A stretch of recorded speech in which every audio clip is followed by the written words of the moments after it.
Corey Lewandowski is Donald Trump's former campaign manager. He testified, as I told you, in front of a House Judiciary Committee. This is being called a sort of impeachment hearing, even though it's not really that, and it's not going to lead to impeachment. And I already gave you my criticism of the hearing itself yesterday. But today I want to talk about the controversy over whether networks like CNN and others should even be willing to host Corey Lewandowski after he testified. He said during his testimony he has no obligation to tell the truth to the media. He was immediately booked on CNN multiple times right after testifying that he has no obligation to tell the truth to the media. But good for CNN host Alisyn Camerota, who I believe is actually formerly a Fox News host.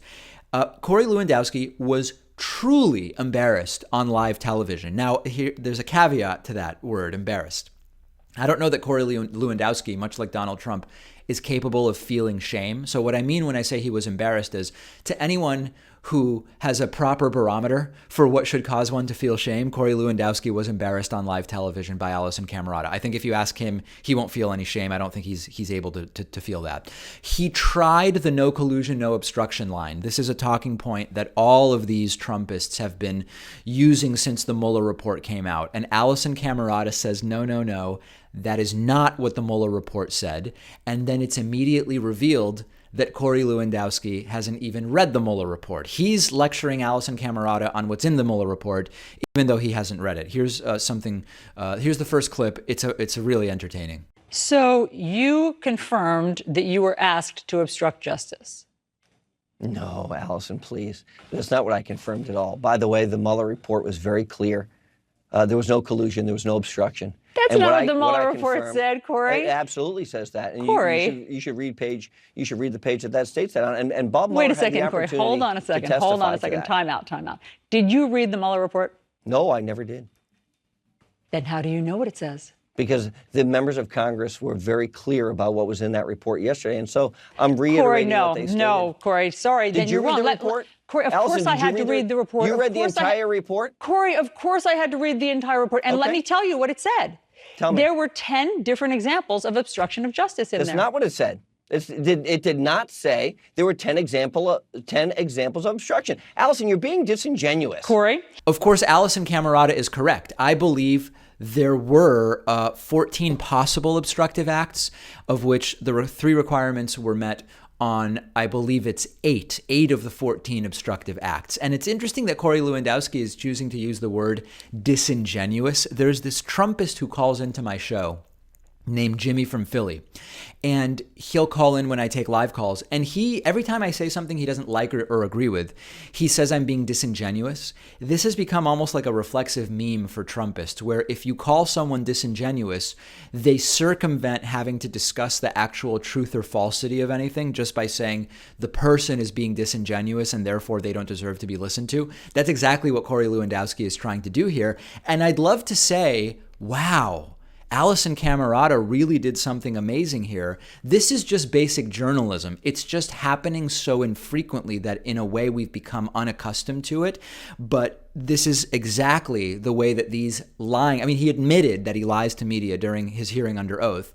Let's take a look at how it continued. He seems to say, okay, those are obstructive acts, but that didn't come from the Mueller report, which of course it did. Here they are. Let me pull them up on the screen for you since you didn't read the Mueller report. Put the Mueller report up on the screen, please. Here we go. That's not the Mueller report, Here are the Alisyn. examples. Alisyn, when the president asked Comey to let the Flynn investigation go, when he tried to stop Sessions' recusal. That's the one that you were involved in. You may want to read that part. When he fired Comey, when the president tried to remove Mueller, when the president tried to get Sessions to limit the probe. That's another one you were involved in. When he obscured the purpose of the Trump Tower meeting, when he asked Sessions to reverse his recusal, asking him again to deny attempts to remove Mueller, trying to influence cooperation of witnesses, including Flynn, Manafort, and Cohen. Those are just some of the examples that scores of legal experts say are obstruction of justice. How can legal experts make a determination when they're unfamiliar with all the facts of the case?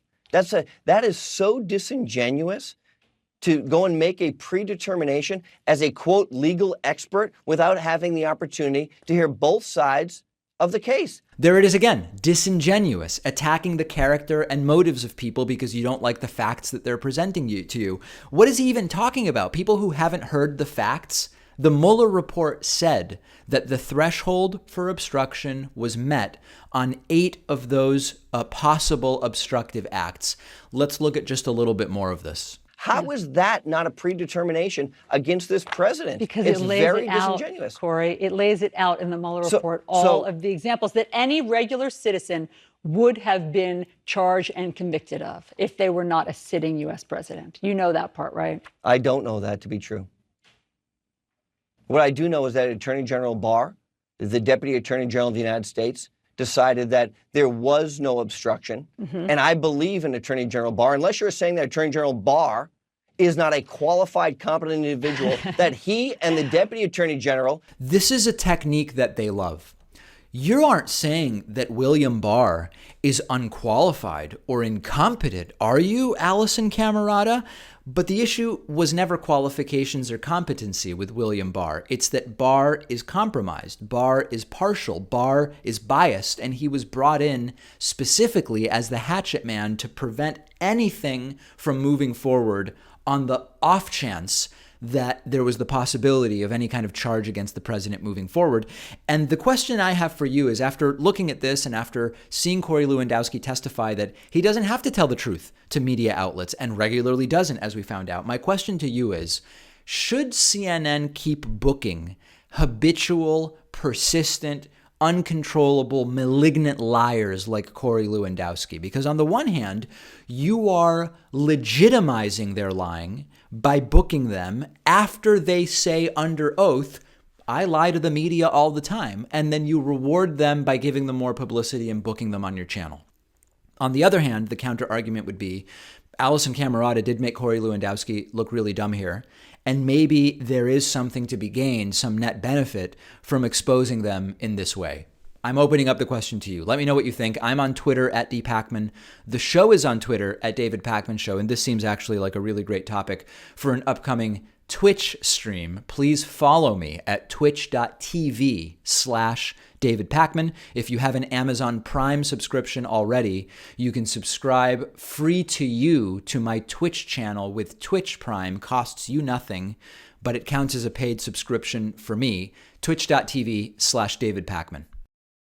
I want to tell you about one of our sponsors called the Menlo Club, a men's fashion community that provides carefully curated style packages for any type of guy. And they're giving you, as a David Pakman Show viewer, your first box for $35 off when you click the link underneath this video or go to their site and use the promo code PAKMAN. As a member of the Menlo Club, you receive delivered right to your door a hand-picked apparel package that follows the season's latest trends based on your own unique style profile. I hate shopping for clothes. It's always been a pain to go to a store, figure out what to buy, and that's why the Menlo Club is so perfect for me. All I had to do was fill out a quiz on their website so they could learn my sizes and style preferences, and then I received clothes that perfectly fit my own personal style. So far, I've really enjoyed what they've sent me. All of their clothing is designed by their team in Los Angeles. Each box features items from their own in-house fashion brands, 5 everyday wear, New Republic footwear, and Grand AC athleisure wear. In every box they send you, you get a minimum of 2 items, often more. Every box is different. Shipping's always free, and they let you exchange what you get if it doesn't fit. You can pause or cancel your subscription at any time. Right now, I am on their monthly subscription for $60 a month. But they also offer a seasonal subscription where they send you a box of clothing every 3 months for just $75. But regardless of which option you choose, they are giving everyone in our audience $35 off their first box. To redeem your $35 discount, just click the link under this video or go to their website and use the promo code PAKMAN at checkout.